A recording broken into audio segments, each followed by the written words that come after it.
Shay from Sterling, Virginia, has a foyer at the entrance to her house, and it's done in dark walnut with carpeting. And she's wondering whether it would be suitable to replace that carpeting with some kind of light colored floating real wood floor. And I guess there's two answers that we need to explore here.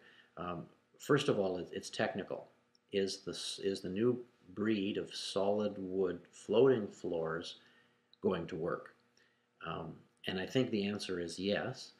But one thing you have to consider is the fact that being solid wood, there's a whole lot more expansion and contraction of the floor because it's floating. The stuff I've seen clicks together just like laminate, except it's actually milled out of solid wood. Now, the good part of this is that cracks and gaps between the boards aren't going to develop as they normally would with a regular nailed down floor. The downside is that the whole floor is going to expand and contract seasonally with changes in humidity. Now that means you've got to leave enough space around the perimeter of the floor for that expansion to occur, but the edge of the flooring also has to be covered sufficiently with baseboard and quarter round so you don't see any gaps as that floor shrinks. Now the other part of the question has to do with the color.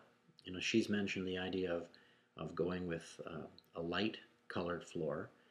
Will that work with the walnut? Well, maybe yes or maybe no, and it's one of those things that's hard to tell ahead of time.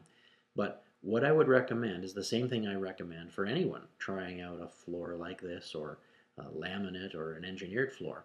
These products come sold in bundles.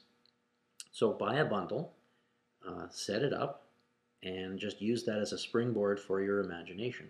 With one bundle there, or one or two bundles, you'll be able to get a very good sense of whether this color is too light or the shade isn't correct, or things like that. You'll also be able to try the flooring out for a while and see how the finish holds up to the kind of traffic that you're going to subject it to. I mean, some people don't want to be bothered taking off their shoes. Other people are very particular about that sort of thing. So you'll be able to live with the floor for a while and see how it ages with a very minimal investment on your part. And you'll be able to get a good sense of whether this is worth going ahead or not.